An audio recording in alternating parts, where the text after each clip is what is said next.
When I was 12, I lived in an old apartment building that always felt a little too quiet for comfort. It was the kind of place where the walls seemed to breathe at night, and every creak felt like an uninvited presence. My parents were often away, leaving my brother and me to fend for ourselves. One evening, my best friend, Mark, came over to hang out. We were left to our own devices, just two kids killing time in a dark and empty apartment. At the time, the whole Slender Man craze was at its peak, and creepy stories were all the rage. We weren't just dabbling in it for fun. We wanted to push the boundaries of fear, to summon something real, to see what would happen. Mark was just as intrigued as I was, though perhaps not as committed. I had a fascination with the supernatural, not just out of curiosity, but because I wanted control over it. The idea of bending something unseen to my will was thrilling. Mark didn't know that about me. He thought it was all jokes, a harmless game. I let him believe that. We started by setting up my dad's old camcorder in the living room. It was bulky and outdated, but it worked well enough. We whispered into the mic, daring spirits to reveal themselves. It was childish, really, the way Mark kept laughing nervously and fidgeting with the settings. I, on the other hand, was dead serious. The room grew colder, or maybe I just convinced myself it did. Time seemed to stretch as we waited for something, anything, to happen. But the camera captured nothing, just the dimly lit room and the sound of our breathing. Eventually, boredom got the better of us, and we moved to my room. My brother wasn't home that night, so we had the place to ourselves. The room was cramped, with bunk beds shoved against one wall and a large window on the opposite side. The window was the kind that overlooked nothing but air, with a sheer drop to the alley below. No one could possibly stand outside it, not unless they could fly. I climbed up to the top bunk while Mark took the lower one. We kept talking, our voices low but animated.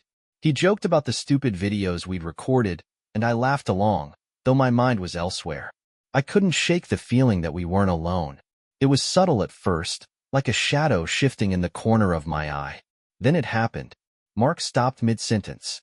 The air in the room grew heavy, pressing down on my chest like a weight. From my perch on the top bunk, I saw her.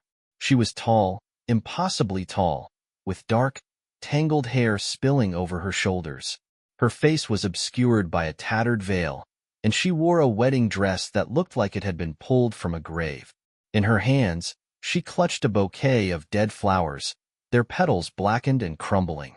She didn't walk. She floated, her feet never touching the ground. Her movements were slow, deliberate, as she glided from one side of the window to the other. My heart should have been racing, but instead, it felt like it had stopped entirely. I couldn't look away. I didn't want to. When she vanished, it was as though the room exhaled, releasing the suffocating tension. I climbed down, my legs trembling, and found Mark sitting on the floor, his face pale and his eyes wide with terror. He looked at me, and I knew immediately that he had seen her too. Every detail was the same: the veil, the dress, the bouquet. We didn't have to say it aloud. The truth hung between us like a tangible thing. Whatever we had summoned, it wasn't a joke. Mark wanted to leave immediately, but I stopped him. I told him it was just our imaginations, a trick of the light. Deep down, I knew that wasn't true, but I couldn't let him run off and tell someone. This was mine now, my discovery, my power. I needed to understand it, to harness it. Mark didn't come over after that night, and we never spoke about it again. But I kept searching, kept pushing. The woman in the veil had opened a door, and I wasn't about to close it. That was the beginning of everything. Over the weeks that followed, I found myself obsessed. I stayed up late, poring over books about hauntings and summoning rituals, scouring the internet for anything that might explain what Mark and I had seen. My parents assumed I was just going through a phase, distracted by horror movies or some online trend. I let them believe that. They didn't need to know what I was really up to. My nights became experiments. I'd sit in my room, lights off, and whisper into the darkness, calling her back. I'd set up the camcorder again, leaving it running for hours. Sometimes, I'd hear faint sounds, the creak of floorboards, the whisper of fabric brushing against the air. But the woman in the veil didn't return. Not yet. Mark avoided me at school. He didn't say anything outright, but I could see the unease in his eyes whenever we crossed paths. It didn't bother me. If anything, it was better this way. I didn't need him distracting me from my work. Besides, he didn't understand. He was scared, and fear made him weak. One night, as I sat on my bed flipping through an old book I'd found in a thrift store, a dusty tome with yellowed pages and cryptic symbols, I felt it. That same heaviness in the air, the same sense of being watched. I froze, my heart pounding in my chest.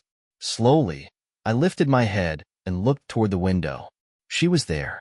The veil still covered her face, but I could feel her gaze piercing through it, locking onto me. Her dress was even more tattered than before, the fabric hanging in shreds. The bouquet of dead flowers was gone, replaced by something else.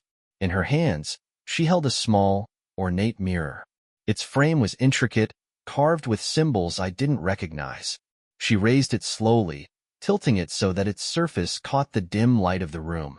I don't know what I expected to see in the mirror, but it wasn't my own reflection. It was her. Her face, pale and hollow. Her eyes dark pits that seemed to draw me in. I couldn't look away.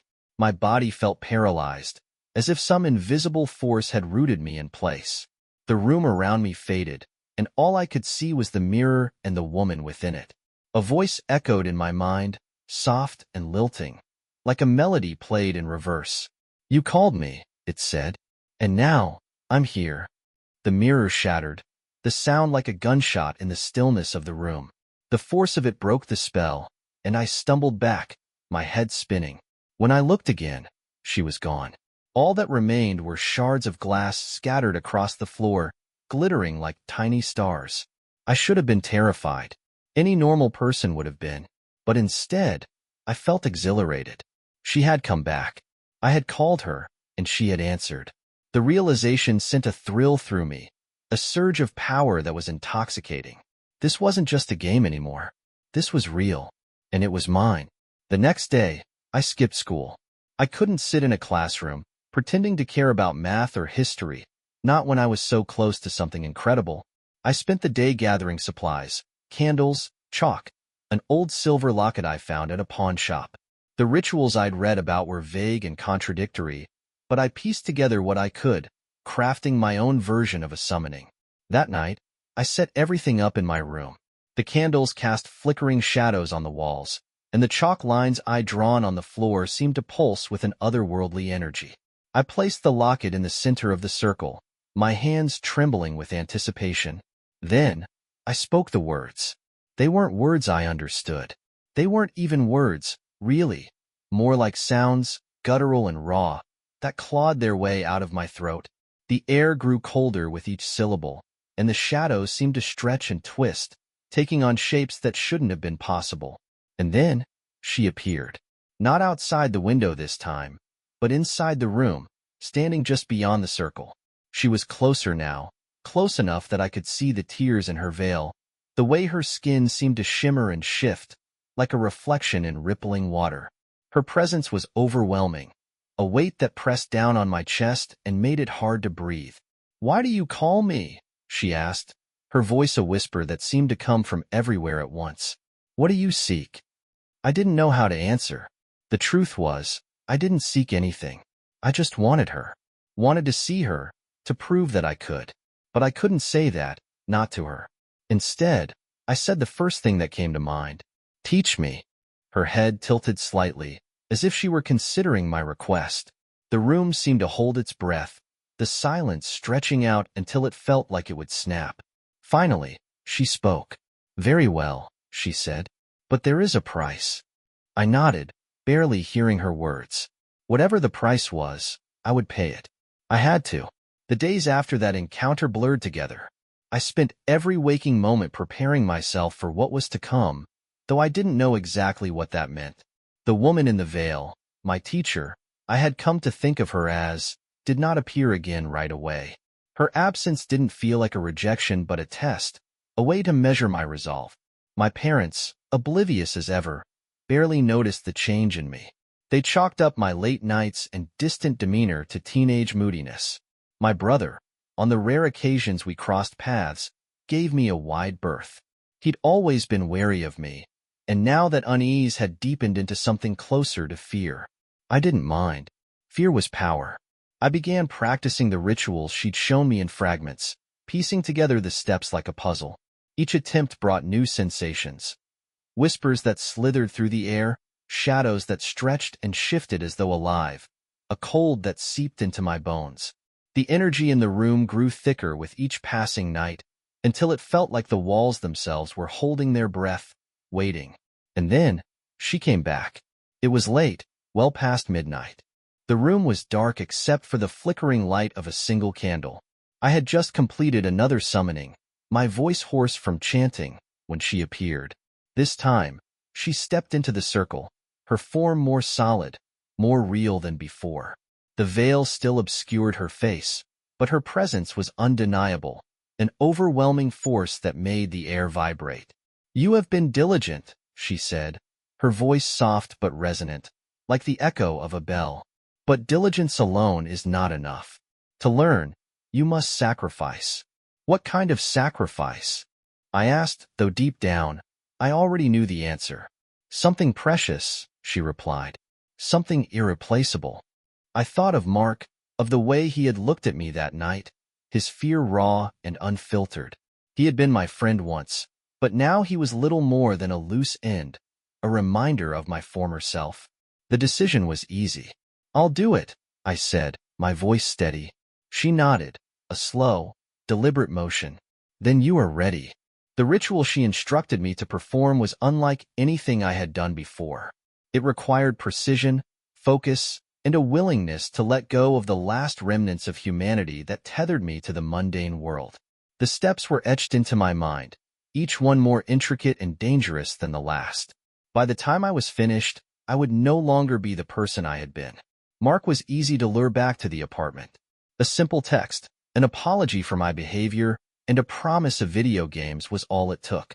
He showed up hesitant but hopeful, his trust in me not yet completely eroded. I felt a pang of something, not guilt, but a faint echo of the bond we had once shared. It was quickly drowned out by the anticipation coursing through me. I led him to my room, where the ritual was already prepared. The chalk lines on the floor, the candles casting flickering shadows, the objects carefully placed in their designated spots. Everything was perfect. Mark hesitated at the doorway, his eyes darting around the room. "What is this?" he asked, his voice tinged with suspicion. "It's just a game," I said, smiling in a way that didn't quite reach my eyes. "Something I've been working on. I thought you'd want to see it." He didn't move. I could see the doubt warring with curiosity on his face. Finally, he stepped inside. That was all I needed. The moment he crossed the threshold, the air in the room shifted. The candles flared, their flames stretching high before settling into an eerie, steady glow.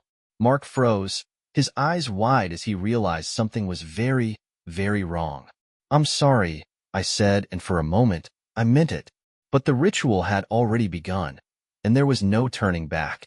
The chalk lines glowed faintly, the symbols within them pulsing with an otherworldly light.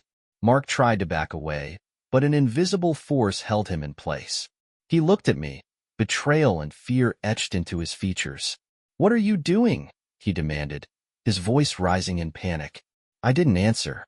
The words of the incantation spilled from my lips, each syllable resonating with a power that made the walls tremble. Mark's screams were muffled, as though the air itself had turned against him. His form seemed to waver, his edges blurring like a reflection in disturbed water. And then it was over. The room fell silent, the candles extinguished as if snuffed out by an unseen hand. Mark was gone. In his place was a faint, shimmering outline, a fragment of what he had been. The woman in the veil stepped forward, her presence filling the room. "You have done well," she said. "But this is only the beginning." I nodded, my chest heaving as I struggled to catch my breath. The power I felt in that moment was indescribable, a rush of energy that made me feel invincible. Mark had been the price, but what I had gained in return was worth it. The woman extended her hand, and I took it without hesitation. Her touch was cold, but it burned with a purpose that set my soul alight. "Come," she said, "there is much to learn." And I followed her, leaving behind the remnants of my old life and stepping into the darkness where true power awaited.